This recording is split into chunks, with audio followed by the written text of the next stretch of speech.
Então, iniciando aqui, essa será uma aula introdutória sobre a modelagem por espaço de estados, utilizando o conversor Boost em modo de condução contínua como exemplo. Então, para fazer a modelagem por espaço de estados é necessário um conhecimento prévio do conversor sobre as etapas de funcionamento dele e os princípios de funcionamento desse tipo de conversores chaveados.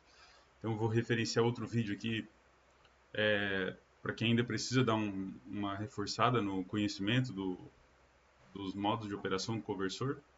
Essa análise será feita no modo de condução contínua. Então, a modelagem de espaço, por espaço de estados, ela é uma modelagem amplamente aplicada em várias áreas da engenharia e consiste em uma representação matricial de um sistema por uma de enésima ordem por uma soma de n equações diferenciais de primeira ordem. Então, considerando um sistema de enésima ordem, dependendo dos estados que estão sendo analisados, você precisa de n equações de primeira ordem para representar esse sistema. Em 71, o Chuck trouxe em um artigo a utilização do espaço de estados para a representação de conversores chaveados. E aí ele chamou de média de espaço de estados. Então, é State Space Averaged. Esse caso aqui será aplicada o State Space Average, então a média por espaço de estados, para a representação do conversor. Ela é média porque é feita através de um ciclo de chaveamento. E outra coisa muito importante é que o modo de condução do conversor também é muito importante para a análise, então para a definição das etapas dos circuitos equivalentes. Então, conversores mais complexos, que possuem mais etapas de operação, podem deixar a análise bem mais complexa também. No caso do conversor Boost em CCM, existem dois circuitos equivalentes para as duas etapas de operação. Então, quando a chave está em modo de condução e quando a chave está em modo de bloqueio. Então, iniciando a análise por espaço de estados, esse aqui é o circuito equivalente do conversor Boost em modo de condução contínua. Então, possui uma fonte de tensão aqui na entrada, a corrente de entrada também, né? Uma indutância, que é utilizada aqui para fazer a troca de energia com a carga. Um transistor, que é acionado por um sinal PWM. Então, esse sinal PWM, durante um período, vai colocar duas condições. Vai colocar a chave em modo de condução ou vai colocar a chave em modo de bloqueio. Tem esse diodo aqui também, que é utilizado para isolar, para fazer com que o capacitor de saída aqui fique alimentando a carga, dependendo das condições de chaveamento. E um capacitor de saída e uma resistência que aqui representa a carga, certo?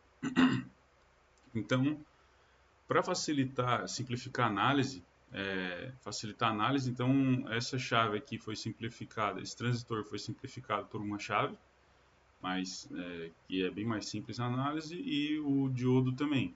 O diodo foi representado aqui por uma chave. Então, basicamente, os circuitos equivalentes vão ser retirados aqui dessa análise, considerando quando estiver em modo de condução, aqui como curto-circuito, e quando estiver em modo de bloqueio, como circuito aberto, e aqui a mesma maneira. Na carga também foi feita uma simplificação. Observe aqui que a resistência agora é representada por uma fonte de corrente. Essa simplificação é interessante porque a análise no capacitor é feita através da soma das correntes do nó. Então aqui é aplicada a lei de Kirchhoff de corrente. Então aqui a soma das correntes que entram é igual às correntes que saem. E representando dessa maneira, eu já consigo que a corrente de saída é IO. Ao invés de representar aqui pela resistência, é só para facilitar um pouco a análise, né? Mas então essa corrente IO, ela é igual, tá representado aqui, vou escrever um pouquinho maior. IO é igual a tensão de saída sobre a resistência de saída, certo? Então foi outra simplificação feita. E para o conversor Boost, a operação se dá dessa maneira. O diodo fica em modo de condução durante 1 - D, e a chave fica em condução durante D. Então D aqui é a razão cíclica, que é retirada através do tempo que essa chave fica em modo de condução durante TS, que é o período de um ciclo de chaveamento.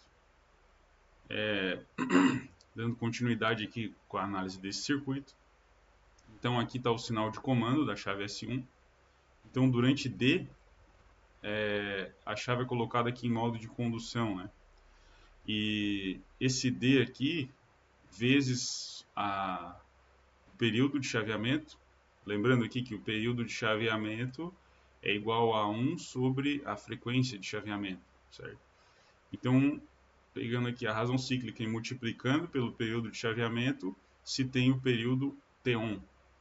E o resto disso, que seria 1 menos D, né? Está representado aqui, também multiplicado por TS, é igual aqui a Toff. Então a análise do conversor será feita baseada aqui no circuito equivalente de T1 e no circuito equivalente de Toff. Dando continuidade, então aqui tem os dois circuitos equivalentes. Se em T1 D está colocando a S1 em modo de condução, então aqui é um curto-circuito e o diodo aqui está como um circuito aberto. Esse circuito equivalente é representado aqui. Então é possível verificar a fonte de entrada e o indutor lá, colocados em paralelo. Então a corrente de entrada no indutor aqui vai ser a mesma corrente, a corrente IIN, que é a corrente de entrada, será a mesma corrente IL. E aqui na saída, o capacitor de saída está alimentando a carga, de maneira que a corrente no capacitor é a própria corrente de saída, a corrente da carga. E T-off, a chave aqui é colocada em modo de bloqueio. Então, aqui é considerado como um circuito aberto. Nessa condição, o diodo D1 é colocado em modo de condução e esse circuito equivalente é representado aqui, que é o T-off, certo? Então, a fonte de tensão aqui agora, a tensão no indutor não é mais a mesma tensão de entrada. A corrente no indutor ainda é a mesma corrente de entrada. E aqui na saída tem essa relação de correntes aqui. Então, a corrente que está entrando no indutor, ela é igual à corrente do capacitor mais a corrente da carga. Então, a tensão de saída aqui também, a tensão de saída durante esse ciclo, durante esse período aqui, ela é a mesma que a tensão no capacitor, porque aqui não está sendo considerada também a resistência RSE do capacitor. Eu poderia considerar aqui a resistência parasita do capacitor, também a resistência parasita do indutor. Nesse caso eu não estou considerando, é uma análise um pouco mais simplificada, então a tensão de saída será a mesma do que a tensão no capacitor. Então, prosseguindo. Para continuar a análise por espaço de estados, é necessário fazer o levantamento das equações de derivadas de primeira ordem para todas as etapas de operação. Então, aqui nesse caso são T-on e T-off. Então, é necessário o levantamento das equações para essas duas etapas. Os dois circuitos equivalentes já estão representados aqui em cima, então vão ser retiradas as equações de derivada para esse circuito equivalente e depois para esse circuito equivalente. Então, aqui durante T1, só mais uma análise simplificada aqui sobre o funcionamento do conversor, né? Durante T1, a chave está em modo de condução e a tensão no indutor é a própria tensão de entrada. A corrente no indutor nessa etapa de operação está subindo, então possui uma derivada positiva. E a derivada da corrente no indutor é igual à tensão que é aplicada nele dividida por L. Então, eu já anotei aqui essa derivada na forma de onda, que fica mais fácil para visualizar. Durante T1 ainda, o capacitor de saída está descarregando na carga. Então, aqui ele possui uma derivada negativa. A corrente nele é a mesma corrente da carga. E o capacitor de saída está alimentando a carga durante esse período de chaveamento. Então, ele está descarregando na carga. Durante T-off, que seria aqui o período de 1 menos D, o indutor agora que está descarregando no capacitor e na carga a energia que ele armazenou. Então, é possível observar aqui que ele tem uma derivada negativa. A tensão aplicada sobre o indutor agora é Vin menos VO, e essa derivada aqui é negativa. Então, Vin menos VO, né, sobre L.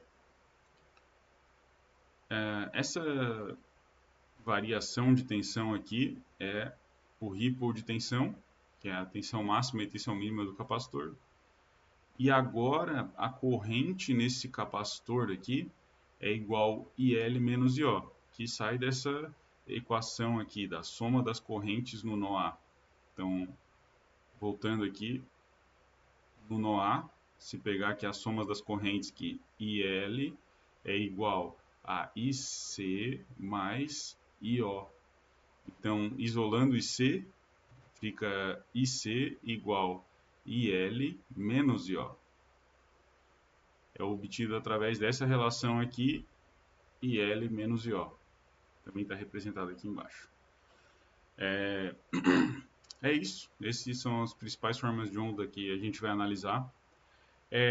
Tem mais outra coisa importante aqui na modelagem por espaço de estados. Então, os estados do conversor são escolhidos conforme os elementos armazenadores de energia. Então, aqui nesse caso, os elementos armazenadores de energia vão ser o capacitor de saída e o indutor de entrada. Então, a análise será feita através das derivadas de tensão, as derivadas de corrente do indutor de entrada e as derivadas de tensão do capacitor de saída. Esses estados são escolhidos de acordo com os elementos armazenadores de energia do sistema. Então, esse aqui é um sistema de segunda ordem, pois possui apenas 2 elementos armazenadores de energia. Se o conversor tiver mais elementos armazenadores de energia, esse sistema vai aumentar a ordem e ele pode ficar mais complexo também. Nesse caso aqui, o resultado será uma matriz 2x2 de resultado aí de um sistema de segunda ordem. Então, esse aqui que é o modelo de espaço de estados. Então, essa é a forma que será escrita, formato que será escrito. Precisa ser extraída um modelo desse aqui para T1 e um desse aqui para T-off. Então, quando for T1 aqui vai ser A1, e B1 e C1. E quando for T-off aqui vai ser A2, B2 e C2. Aqui, então, são as derivadas de cada estado. Então, X1 é a derivada de corrente do indutor. X2 é a derivada de tensão do capacitor de saída. A é a matriz de estados. Então, A aqui será a matriz que representa os estados. X é o vetor de estados, IL-VCO. B é a matriz de entrada. U é o vetor de entrada. C aqui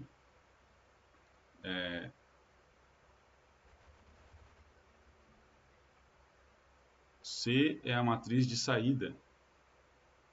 Então, essa matriz C aqui é a matriz de saída e Y o vetor. Então, continuando aqui, é necessário a obtenção das equações de derivada para T1. Começando com T1. Esse aqui é o circuito equivalente, que foi retirado lá daquela análise para quando a chave está aqui em modo de condução e o diodo está aqui em aberto. Então, foi extraído esse circuito equivalente. Cabe uma informação importante aqui: a corrente do capacitor foi convencionada dessa maneira aqui. Então, durante esse período de chaveamento, a corrente do capacitor deve ser negativa, porque a análise será feita com a corrente do capacitor nesse sentido. Portanto, a corrente do capacitor é igual a menos IO. Isso aqui é bem importante para fazer com que a matriz seja concisa com a análise de circuitos que está sendo feita, né? Então, voltando aqui, para as derivadas do indutor, então, no indutor serão analisadas as derivadas de corrente.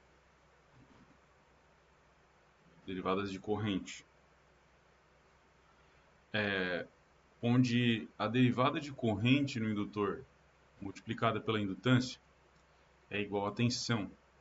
Através dessa relação é possível obter só a derivada de corrente aqui, que será a tensão no indutor, que aqui no caso é Vin, né? Tensão no indutor dividida por L, então é obtida a derivada de corrente. Para não escrever toda essa notação aqui, ao invés de escrever D e L sobre dt, então a derivada de corrente simplificada para x1 ponto, dessa maneira aqui. E para as derivadas de tensão no capacitor, então aqui a derivada de tensão no capacitor multiplicada pela capacitância é igual à corrente. Então é obtida a corrente no capacitor e dividido pela capacitância, então é obtida a derivada de tensão nele. Novamente, para simplificar toda a notação aqui, a derivada de tensão no capacitor será descrita como x2 ponto. E aqui estão escritas as duas equações de derivada. A derivada, nesse primeiro T1, né, a tensão no indutor é própria Vin. Então, a derivada aqui de corrente no indutor será Vin sobre L. Essa relação também pode ser obtida através da análise das formas de onda. É possível observar aqui que durante T1, a tensão no indutor é Vin. Desse modo, as duas relações confirmam que a derivada de corrente no indutor agora é a tensão de entrada dividida por L. Para simplificar a escrita aqui nessa forma geral, então foi expandido para todos os estados. Então 0 e L, 0 VCO, mais 1 sobre L vezes Vin.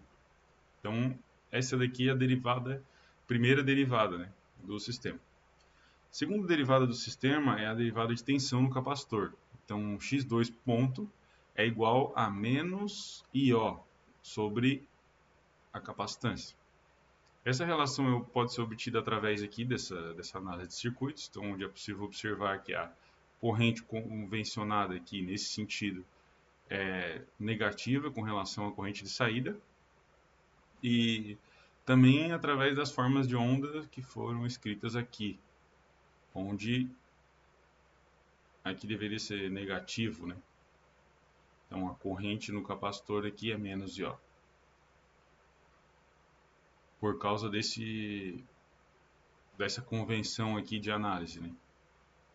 Isso é importante. Lá nas formas de onda está positiva, mas como foi convencionado que a corrente estaria circulando naquele sentido, por isso que ela fica negativa aqui. Então a corrente O pode ser representada, aquela corrente da fonte de corrente, por VO sobre RO. Lembrando que VO é a própria tensão aqui no capacitor. Então pode ser representada também por VCO sobre RO, que pode ser escrita nesse formato aqui. Então menos VCO sobre ROCO é a derivada de tensão no capacitor de saída. Novamente, expandindo essa relação aqui para todos os estados, então tem 0 e L, menos 1 sobre ROCO, vezes o estado aqui, que é a tensão no capacitor de saída, mais a tensão 0 vezes Vin. Com essas duas equações, é possível escrever agora o formato do espaço de estados para o período T1. Então, aqui x1 foi colocado aqui, 0 e L, 0 VCO, então aqui está IL, está VCO. 1 sobre L e Vin. Então aqui a primeira equação foi escrita e colocada no formato matricial. Da mesma maneira, a segunda equação pode ser colocada aqui. Então x2 ponto é igual a 0 IL menos 1 sobre RCO. Então, IL e VCO estão ali também. E aqui 0 Vin. De forma que esse formato matricial pode ser escrito através dessas duas equações de derivadas. A matriz de saída, C1, ela é representada dessa maneira, onde aqui esse 1 representa a saída por a função de transferência depois, né, seria a corrente, e esse daqui representa a tensão de saída, que aqui nesse caso é a mesma tensão no capacitor. Caso a RC do capacitor tivesse sendo considerada, que haveria uma queda de tensão e a queda de tensão da tensão de saída deveria ser considerada para aquela RSI ali, né? Novamente aqui, prosseguindo, na verdade, para T-off. Então, esse aqui é o circuito equivalente durante T-off, onde a chave está em modo de bloqueio e o diodo aqui está em modo de condução. Então, a tensão aqui no indutor agora não é mais a própria tensão de entrada. Agora a tensão no indutor é a tensão de saída, a tensão de entrada menos a tensão de saída. E a corrente no capacitor é aquela relação, né?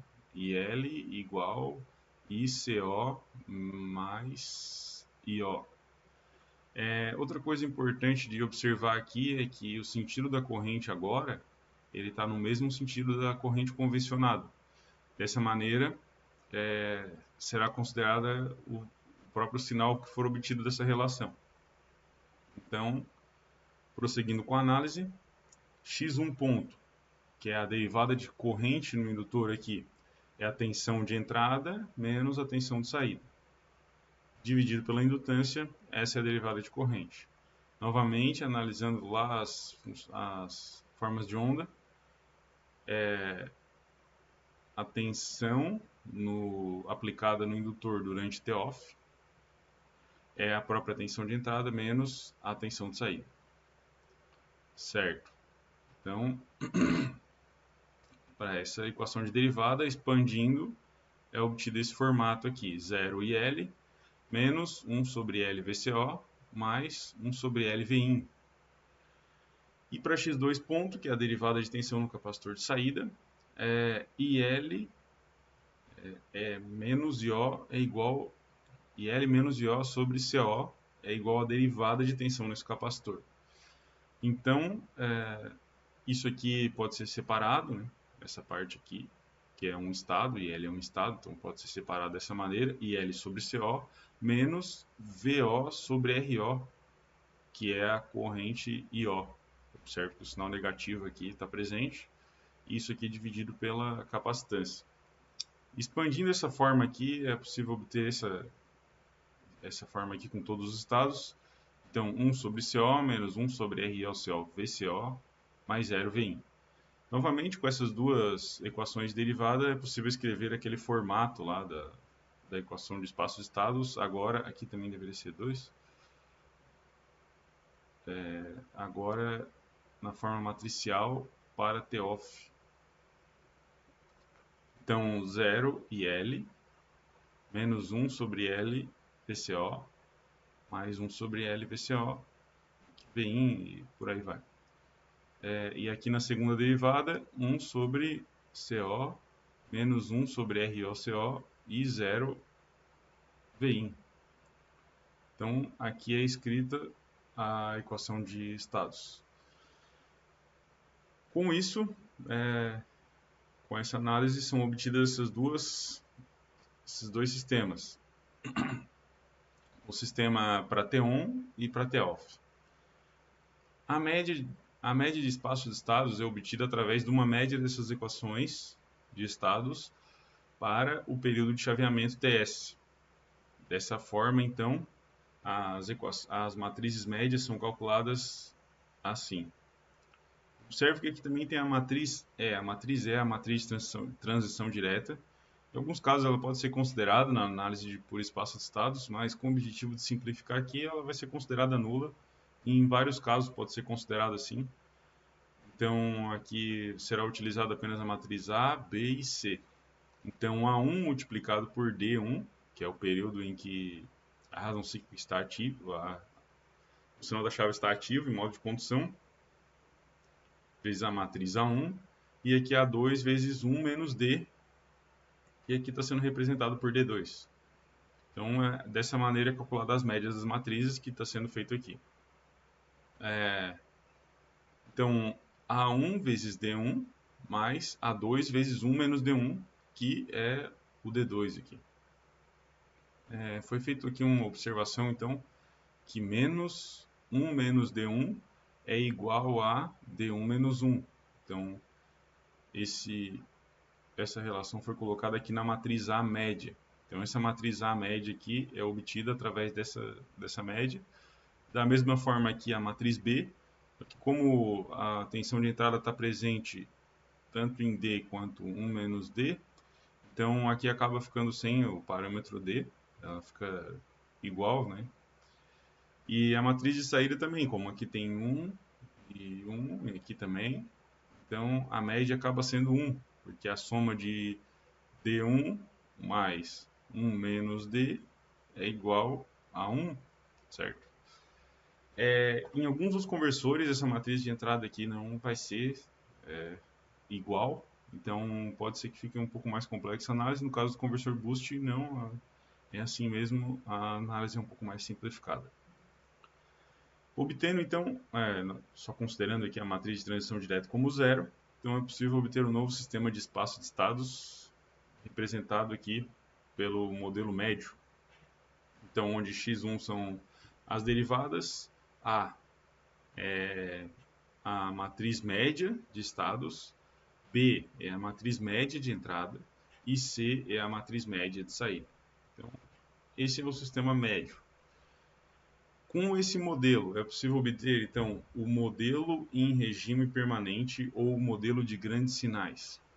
Então, esse modelo em regime permanente, ele é obtido através da consideração da operação do sistema em regime permanente, onde as derivadas são nulas.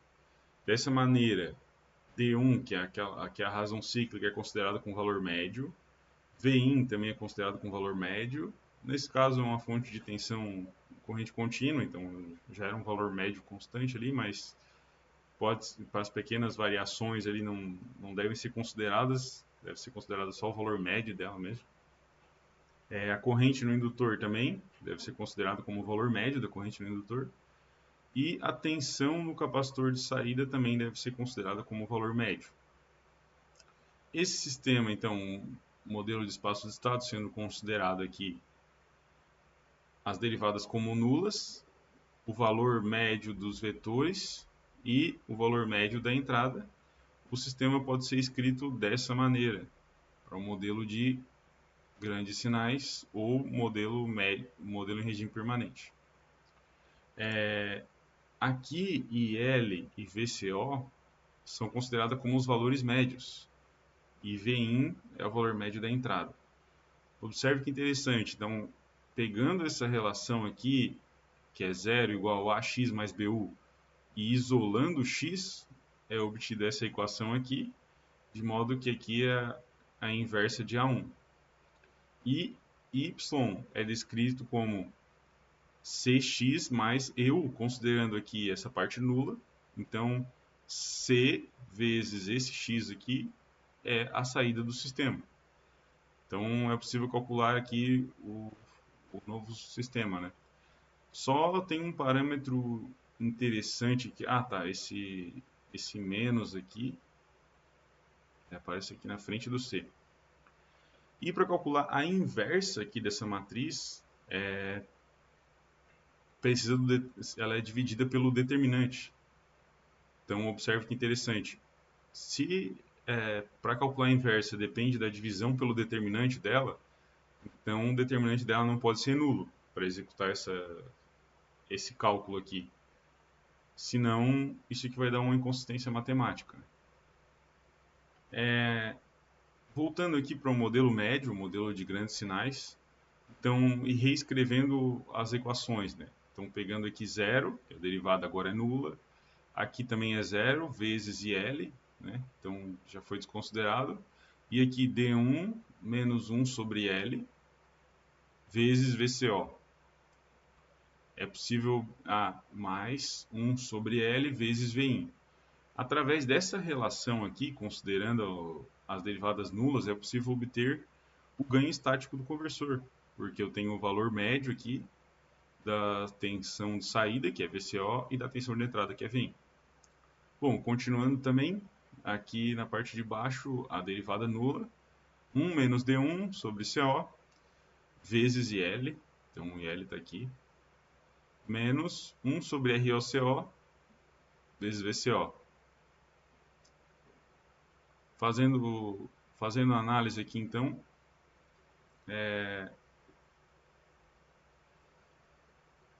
a primeira equação, D1 menos 1 vezes VCO mais 1 sobre L sobre vezes Vin. Então, isolando aqui VCO, jogando IL aqui, 1 sobre L vezes Vin para o outro lado da equação, é obtida essa relação aqui. E jogando essa parte aqui para divisão e jogando Vin sobre Vin aqui, dividindo por VCO, é obtido VCO sobre Vin. E VCO é igual a VO. Então, aqui essa relação representa a tensão de saída pela tensão de entrada. Essa relação é o ganho estático. Então, como aqui está tudo dividido por L, é possível cortar aqui esses dois valores e obter essa relação aqui, que é 1 sobre menos D1 menos 1, ou ganho estático aqui simplificado. Nesse caso aqui, do conversor boost, o ganho estático é negativo, porque a tensão no capacitor de saída é invertida. Então, esse aqui é o ganho estático do conversor obtido pelos modelos de grandes sinais, representado aqui. Corrente média no indutor também pode ser obtida através dessa relação. Então, pegando aquela equação que foi escrita lá em cima, é essa equação aqui, e reescrevendo ela, é possível obter a corrente média aqui no indutor. Então, substituindo também VCO aqui, depois. Bom, inicialmente isolando IL aqui, e jogando essa parte aqui para o outro lado da equação, eu obtive essa relação, dividindo por isso aqui, então fica 1 sobre ROCO sobre 1 menos DCO, então essa parte aqui está tudo dividida por D vezes VCO, eu obtive essa relação, 1 sobre 1 menos D1 RO, vezes a tensão de saída. Se eu quiser substituir a relação o ganho estático aqui, então o ganho estático vezes Vin é igual à própria tensão de saída. Então eu posso ter que a corrente no indutor aqui é Vin sobre 1 menos D1 quadrado vezes RO. Essa daqui é a corrente média, também obtida pelo modelo de grandes sinais. Então, esse daí foi o modelo dos valores médios. Para obter os modelos dinâmicos, precisam ser feitas as seguintes considerações. Então, os parâmetros do conversor vão sofrer pequenas perturbações, vão ser injetadas pequenas perturbações nos parâmetros desse conversor, para que se obtenha a resposta dinâmica dele. Então, aqui serão colocadas pequenas perturbações ao redor de D1. Então, D1 agora vai ser considerada como D1, mais pequenas perturbações D1 médio, mais pequenas perturbações de D1. E essa consideração deve ser feita para pequenas variações ao próximo da razão cíclica. Então, observe que aqui tem um valor médio, esse valor médio aqui é o ponto de operação escolhido. E essas pequenas perturbações vão ser válidas, esse sistema dinâmico vai ser válido para pequenas perturbações próximas ao ponto de operação escolhido. Mesma coisa para a tensão de saída, então a tensão de saída vai ser igual à própria tensão de saída mais pequenas perturbações de saída. A corrente no indutor também vai ser a corrente no indutor média mais pequenas perturbações da corrente no indutor. E a tensão de entrada também vai ser igual à tensão de entrada média mais pequenas perturbações na tensão de entrada. Então, voltando para o modelo geral de espaço de estados, está descrito dessa maneira, e aplicando as pequenas perturbações aqui, é possível obter essa relação. Então, observe que aqui D1 foi considerado como valor médio mais as pequenas perturbações, né?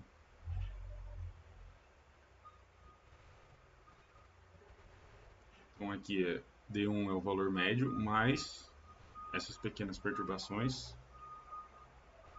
E L também foi considerado aqui como valor médio mais as pequenas perturbações. O VCO também foi expandido. As derivadas de entrada. Na verdade, aqui é zero, né? Aqui é zero porque é o valor médio. Vou até corrigir isso também.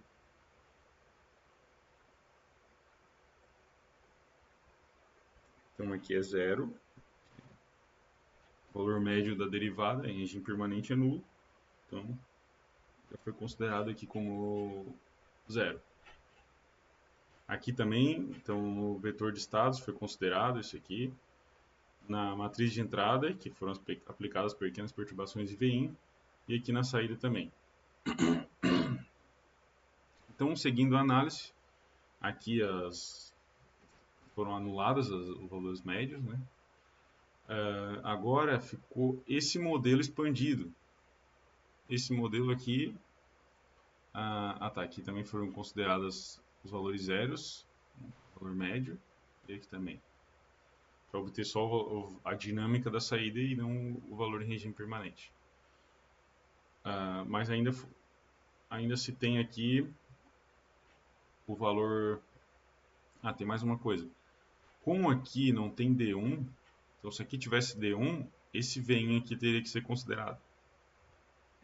Porém, como aqui não tem nenhuma perturbação sendo injetada nessa matriz de entrada, então a matriz de entrada de pequenos sinais, ela é apenas a matriz de entrada multiplicada aqui pelas pequenas perturbações da tensão de entrada.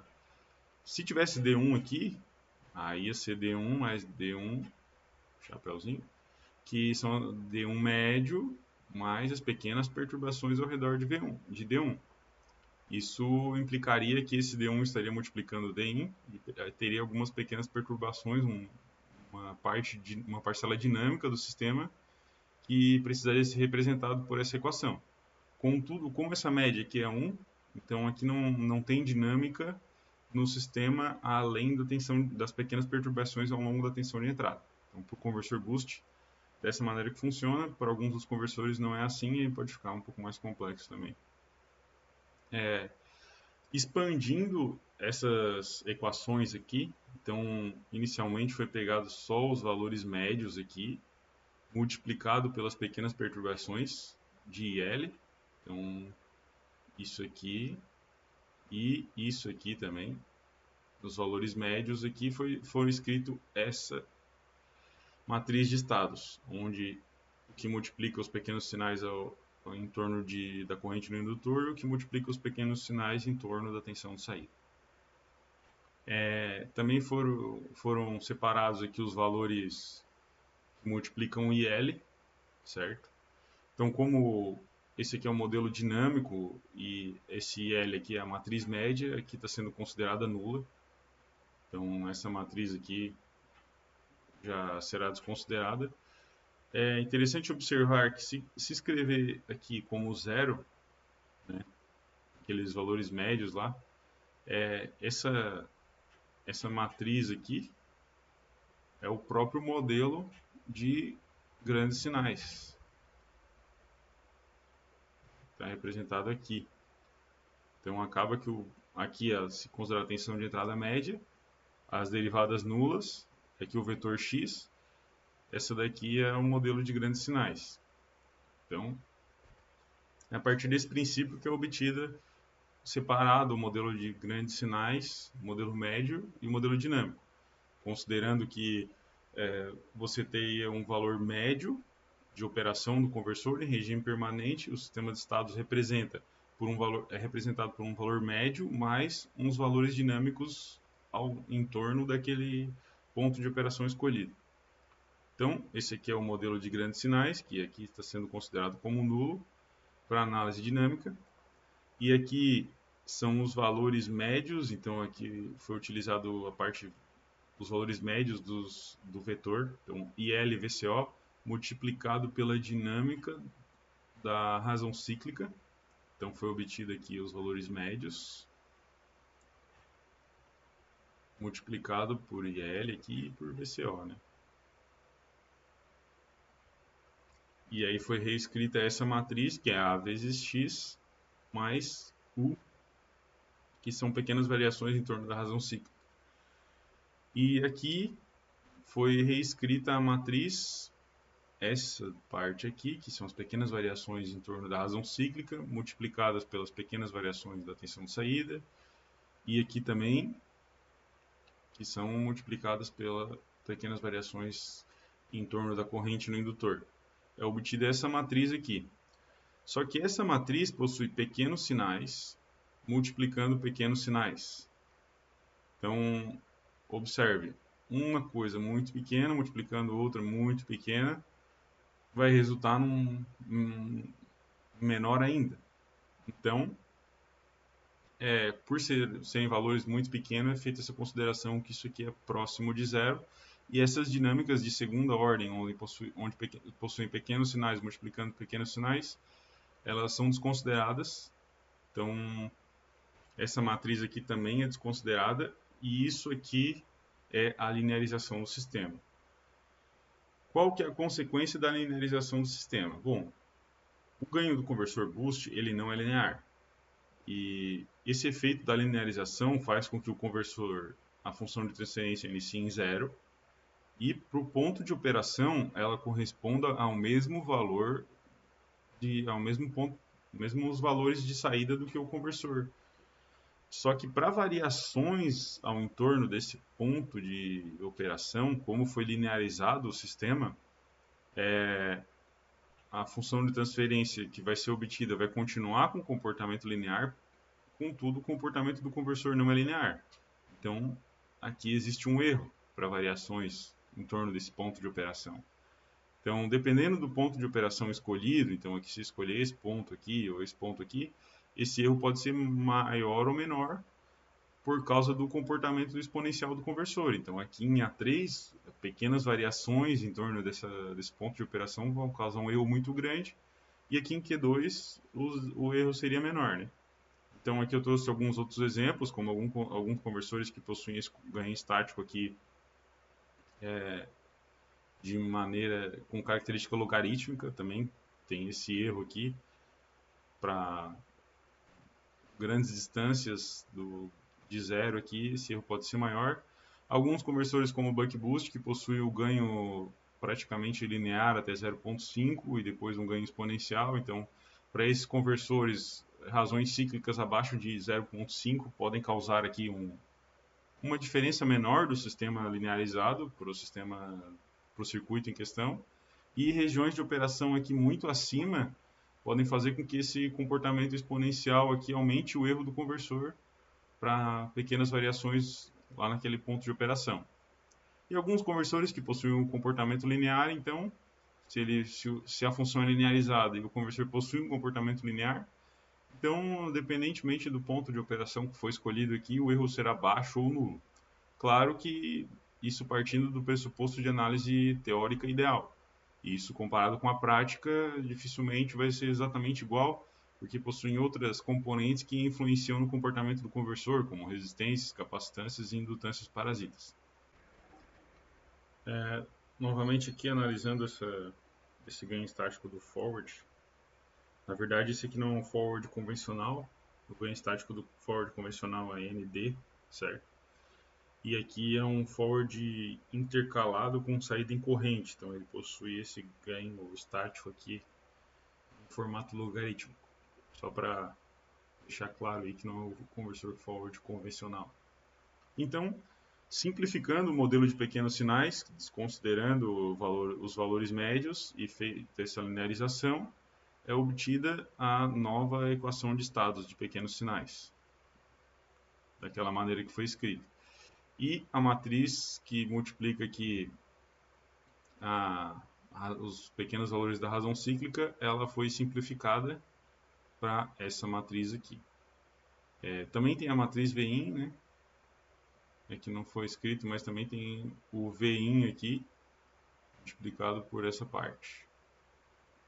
Então, continuando, agora foi reescrito aqui embaixo. Então, esse é o sistema de grandes sinais. É possível observar aqui, então, os pequenos valores em torno o vetor de estados agora, que são as pequenas perturbações aplicadas ali, vezes a nova matriz de estado linearizada, a matriz de entrada linearizada, representando pequenas variações em torno de D1, e a matriz de entrada linearizada representando pequenas variações ao entorno de Vin, e aqui a matriz de saída.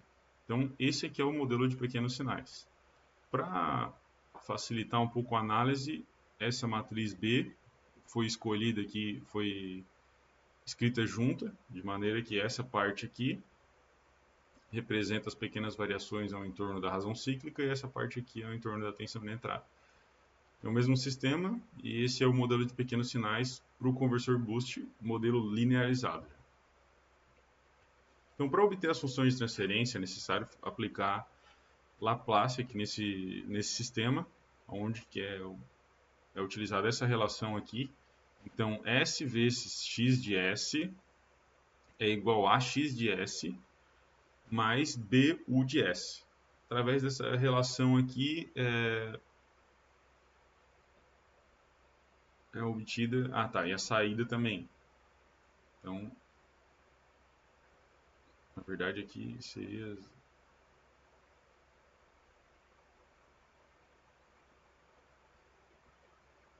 então, isso mesmo, essa relação. Então, aqui é a matriz de saída, aqui é a matriz Z vezes x de S. Então, jogando essa parte aqui e retirando o x de S, como isso aqui é uma matriz, então essa representação deve ser feita por menos A1, que foi para o outro lado da equação, e o x de S, como foi retirado dessa relação, e ele é uma matriz, precisa ser representado por uma matriz de identidade, que é uma matriz unitária diagonal, que representa o de enésima ordem do tamanho da matriz que está ali. Então, como aqui é uma matriz 2 por 2, essa daqui será a matriz de identidade. Então, matriz de identidade vezes S, menos A1, e agora isso tudo jogando para dividir sobre BU, B vezes U de S, é igual a X de S. Então, aqui tem uma relação interessante, que antes, onde o determinante de A precisava ser garantido que o determinante de A fosse diferente de zero, agora, por causa dessa matriz de identidade, ele não vai ser zero, por causa daquela diagonal ali. Né? Então, já é um problema a menos para a resolução das equações aqui.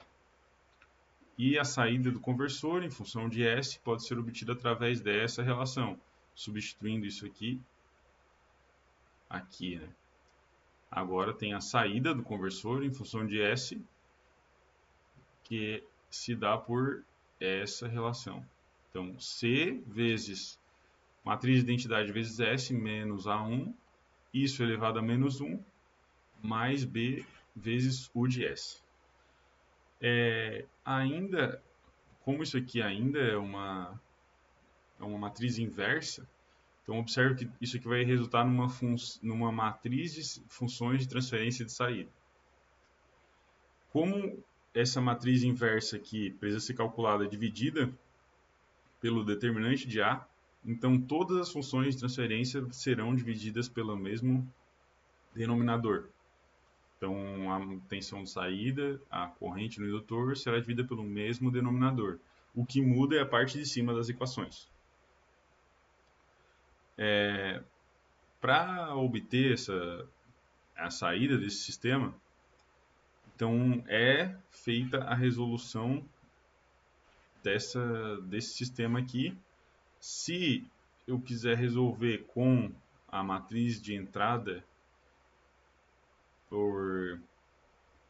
eu vou usar então aqui nesse sistema C, que no caso posso usar a forma matricial mesmo, mas se eu quiser, por exemplo, a tensão de saída aqui em C, só ela, eu uso essa parte aqui, então 0 e 1 aqui, e aí eu vou ter a tensão de saída, e é a própria matriz de identidade, vezes S, menos A, então que A vai ser a mesma matriz para todos os casos. E B, se eu quiser B como a razão cíclica, então se eu quiser, por exemplo, a tensão de saída tensão de saída pela razão cíclica, o A vai ser o mesmo, mas a matriz C eu uso essa linha, e a matriz B eu uso essa coluna. Mas se eu quiser a tensão de saída pela tensão de entrada, então eu uso essa linha aqui na matriz C e essa coluna aqui na matriz B. E aí, resolvendo esse sistema aqui, são obtidas as funções de transferência de saída.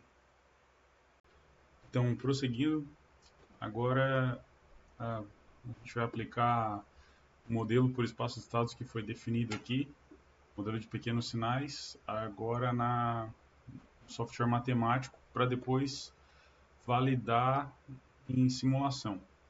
Então, só para recordar um pouco aqui, eu utilizei as matrizes A, matriz B1, para calcular o valor da matriz média, né? Aqui pelo software também, para garantir que estava com o mesmo resultado. Então, essa daqui foi a matriz A média obtida, e aqui também calculando a matriz B, né? Foi obtida essa daqui, a matriz C também. Depois, utilizando o valor dinâmico, então para obter a saída, esse é um modelo que eu tenho que escrever. Só uma coisa aqui, o jeito que é definida essa matriz aqui da tensão, ela depende da saída que é desejada e da entrada também. Então, aqui no caso da função de transferência de tensão de saída por tensão de entrada, então foi utilizado como a matriz C essa parte aqui. Pode ver aqui. Então, essa daqui é a matriz C para a tensão de saída, né? VCO aqui, por tensão de entrada. Então, tensão de entrada é VI, então tive que pegar essa coluna aqui com a matriz B. Então, essa operação toda aqui resulta na função de transferência de tensão de saída por tensão de entrada, que pode ser escrita dessa maneira aqui, resolvendo essas operações, ou dessa maneira aqui. Aqui ainda tem um aspecto interessante, que se zerar todos os componentes de S, então se zerar esse aqui, vai sobrar o ganho estático. No caso, 1 menos D sobre 1 menos D quadrado, que é equivalente a 1 sobre 1 menos D1. Então, se zerar todos os componentes de S aqui, a função de transferência de VO por VIN resulta no ganho estático. A corrente no indutor, então, para obter a função de transferência de corrente no indutor por tensão de entrada, então, para isso é utilizado essa linha aqui da matriz C, que é referente à corrente no indutor, e tensão de entrada, novamente, essa coluna aqui. Então, escrevendo essa matriz aqui, resolvendo ela, é obtida a função de transferência aqui, pode ser escrita em qualquer um dos dois formatos, é a função de transferência de corrente no indutor por tensão de entrada. Também é possível obter a função de transferência de tensão de saída, que é VO, pela razão cíclica. Então, agora, a tensão de saída é a primeira linha da matriz C, referente a VCO, e a razão cíclica aqui é a primeira coluna da matriz B. Então, utilizando aqui essa primeira coluna, resolvendo esse sistema aqui, é obtido a função de transferência de tensão de saída por razão cíclica. Também pode ser escrita de outra maneira aqui, dessa maneira mais simplificada aqui também. Qualquer uma das duas está correta, tanto essa quanto essa. Corrente por razão cíclica, então, para obter a função de transferência de corrente por razão cíclica, é utilizada a segunda linha da matriz C, referente a IL, e razão cíclica, a primeira coluna da matriz B. Então, é obtida aqui essa função de transferência de corrente no indutor por razão cíclica. E agora, prosseguindo, então, a função de transferência de tensão de saída por corrente no indutor pode ser obtida através dessas equações aqui. Então, tem a função de transferência de tensão de saída por tensão de entrada, dividida pela função de transferência de corrente no indutor por tensão de entrada. Esses termos aqui se cancelam, pois estão se dividindo, e aí o resultante é essa daqui, que é a função de transferência de tensão de saída por corrente no indutor. Que como boost, a planta de tensão por razão cíclica, tem um zero no semiplano direito, pode tornar um pouco complicado, um pouco difícil a elaboração de um controle de tensão direto por razão cíclica. Talvez ele vai ter que ficar muito lento. Então, a aplicação de controle em cascata, por exemplo, é bem comum. E aí utiliza essa planta aqui de tensão de saída por corrente no indutor. E então, para obter os valores numéricos, né? Novamente aqui, aquilo que eu tinha falado antes, igualando os termos de S igual a zero, obtido o ganho estático para a planta de tensão de saída por tensão de entrada. Foram utilizados esses parâmetros aqui que foram utilizados para simulação também, para o cálculo numérico. O IL e o VO, bom, o VO é o ganho estático, mas ele também foi obtido através do modelo de grandes sinais. E o IL também foi obtido através do modelo de grandes sinais lá, em regime permanente. Aplicando aqui os parâmetros na função de transferência para obter o valor numérico, foi obtida essa função de transferência aqui, de tensão de saída por tensão de entrada. E a mesma coisa foi feita para as outras funções de transferência, para obter os valores numéricos. No caso aqui, a tensão de saída por razão cíclica. Então, tensão de saída por tensão de entrada e tensão de saída por razão cíclica. Foram obtidas essas duas funções de transferência.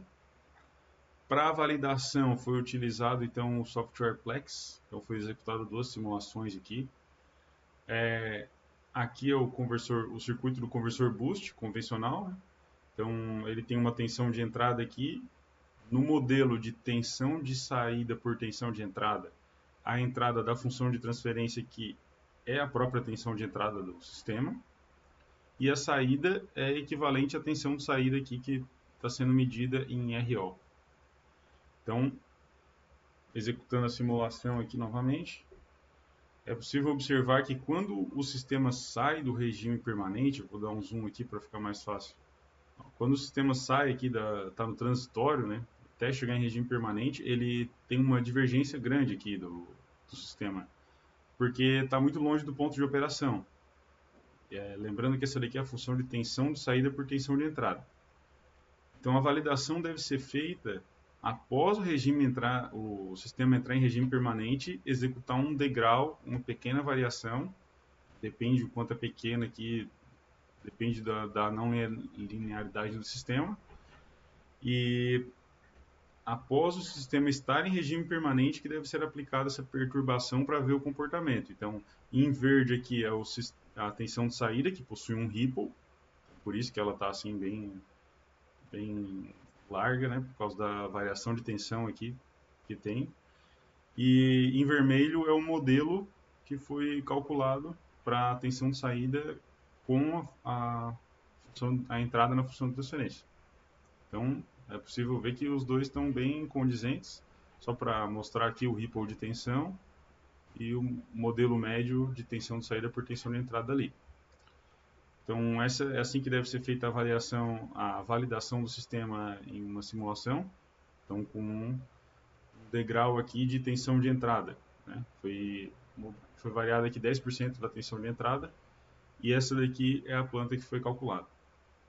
E para variação de razão cíclica, a tensão de entrada agora permanece constante no sistema, e a variação, o degrau, vai ser aplicado aqui na razão cíclica. Então, aqui, né, tanto em S2 aqui, que foi denominado, quanto em D1. Então, a entrada dessa função de transferência aqui é D1. Vou mudar aqui, D1, beleza.